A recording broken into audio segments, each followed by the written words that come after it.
and welcome back to another episode of Tip Tuesday. We have been doing pretty great at keeping up with these, so thank you guys for everyone who submits your questions on my Instagram. If you don't follow me yet, please do so. I'm mariswolelifts on Instagram, and of course, if you haven't subscribed to my YouTube channel, be sure to do so. So, moving right along, let's get started.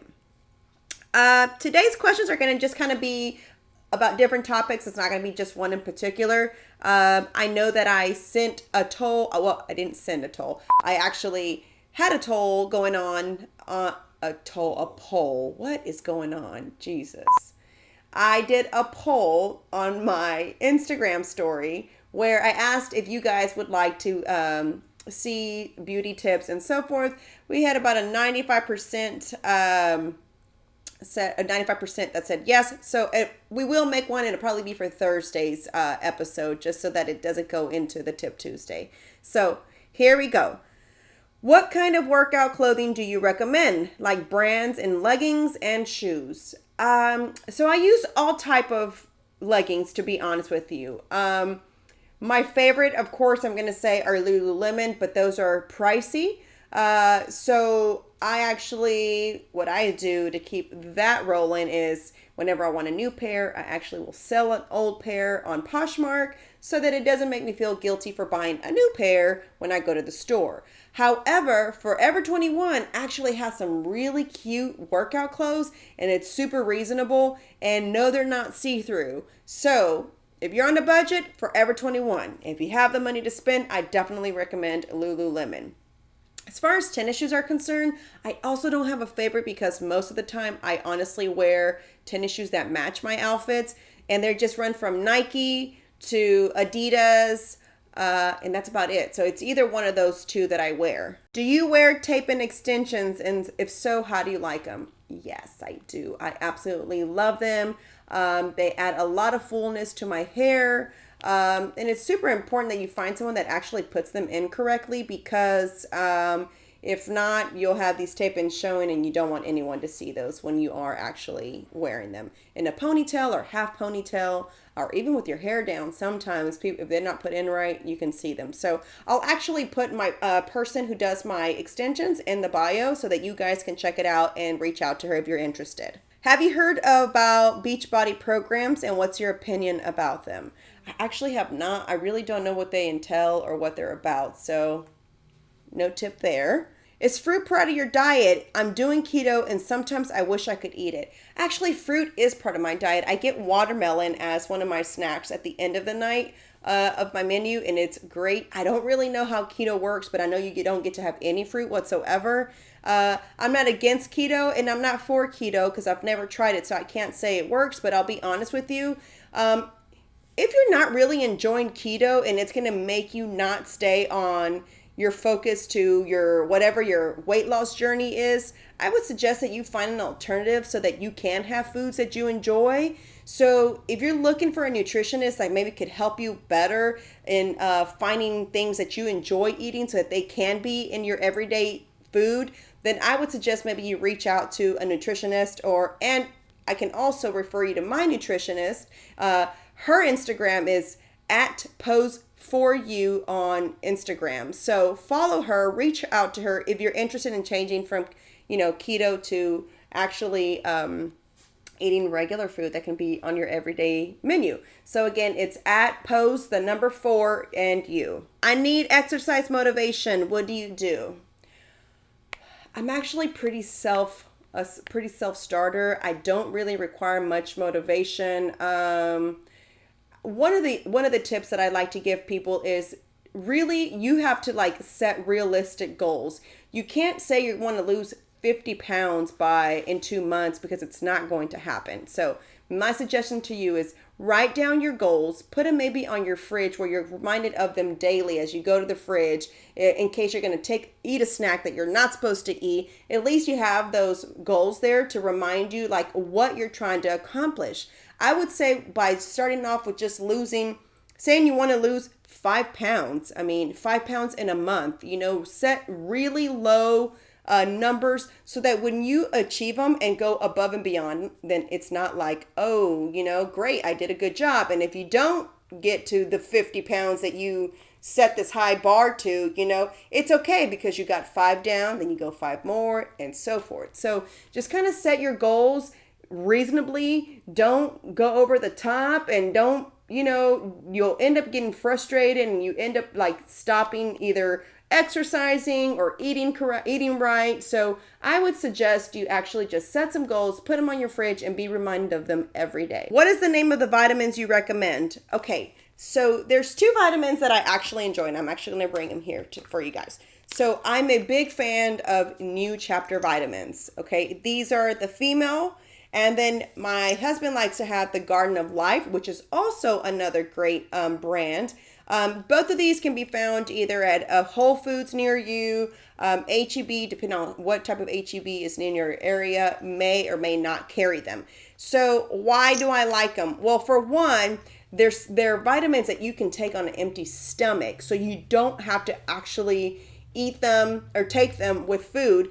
And that's how you know they're pretty natural. If you can have your vitamin with no food, that means there's no extra chemicals added in them. So this is why I use these 2 brands, and I totally recommend them. So for males, this brand Garden of Life actually has a female vitamin as well. I actually use their calcium and iron vitamin, and I'm true to this New Chapter vitamin. I've taken it forever. Even when I was pregnant, I took the prenatal ones, so they're great. So either one of these I would totally recommend for vitamins. Okay, you mentioned you do the envelope budget. How does that work? Okay, so simple. Okay, so you've got to set these envelopes based on your expenses. So when you get paid, you pull out the actual cash for the envelopes you've set up. So for example, groceries, gas, right? Like spending money as far as like entertainment money. So it's grocery, it's gas, it's spending money, and then it's also like if you go out with your husband, it's also, so it's a family spending money and then a couple's spending money. And then you actually those are the 4 that I currently use. So those 4 envelopes, I pull out the money at the first of the month, and depending on how that goes, we either can or can't do activities for that month. So let's just say, for example, my husband suggested that we go have ice cream. So then the money is pulled out of the family envelope, right? And then I let them know, okay, this is how much is left. So if we want to do another activity this month, this is all the money we have to use for it. How do I set the budget? Well, that depends on really what you spend and honestly what you make. So groceries for me, we spend a lot because we eat healthy. So for some reason, healthy items are more expensive than garbage, and I don't ever get it, and that's a whole different episode. But because of that, our budget is pretty high with groceries because of it. But I've actually stopped doing an envelope for groceries because I realized that since I do the curbside pickup at our local grocery store, looking at the actual total amount that I'm spending makes me way more conscious of what I'm actually purchasing versus me carrying the envelope with me to the store. So I now no longer do the grocery envelope. I just go onto the HEB, and I know that this is the budget that I have for the month. So I deduct it from this little like ledger that I have, and I know how much I have left for the month to spend. And so that's kind of helped me also.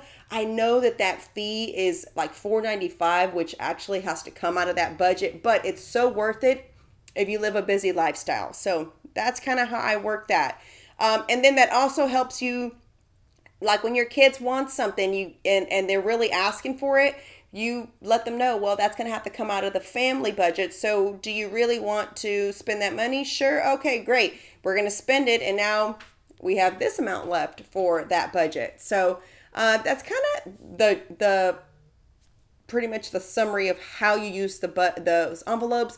If you don't listen to Dave Ramsey, log on, check him out. He's got a podcast. He's got an Instagram. He's very helpful, and he's very savvy in ways to save money to where you don't have to worry about whether or not you'll have some money stashed for retirement. So really check him out. That's where I got the envelope system from. We kind of tweak it based on our needs, and you're going to have to tweak it based on your needs as well. What would be your advice to having a healthy marriage? I think a lot of it has to do with personally communication. So first, you have to have great communication with you and your partner. Understand each other's wants and needs. We actually just had this conversation this weekend. You should know each other's love language. Where if you haven't read the book, the five love languages. If you haven't read it yet, check it out. And maybe each one of you kind of figure out what your love language is so that you kind of know, is your husband the touch type? Is your husband the kind that likes to hear encouraging words or, affirmation? So knowing what each other's love language, I feel, is also super important. Supporting one another, regardless of like how dumb you think the other's idea is. Obviously, it can't be ludicrous and you want to go spend $10,000 on something you don't have, but the point is like support one another. I would say definitely. And then it's not my whole thing is, it's not a happy wife, happy life. It's actually happy spouse, happy house. So both you guys have to be happy in order to make your marriage successful. It's not just the male making the female happy. It's the female making the male happy and the male making the female happy. So it has to go both ways. It's just not a one-way street. You have to be there for one another. And most importantly, be friends. Communicate with each other. Let each other know how you're feeling that day. If you do or don't like a certain, and be honest about it and speak up when you don't like the way something is happening or going. So that would be my pretty much advice on how you can make a healthy marriage work. So that concludes our episode of Tip Tuesday. I know there's a bunch of them on here still waiting to be answered, but I like to leave some to answer on Instagram as well. So I try to take a few from Instagram and then I try to answer a few on my actual page. So if you're not following me yet, again, my Instagram is mariswolelifts. And please be sure to subscribe, share, and like, and leave a comment, most importantly, because that's how I know what type of videos you guys want to see. Or if you don't want to see any more Tip Tuesday episodes. So with that being said, thank you so much for tuning in. I'll see you guys next week on another episode of Tip Tuesday.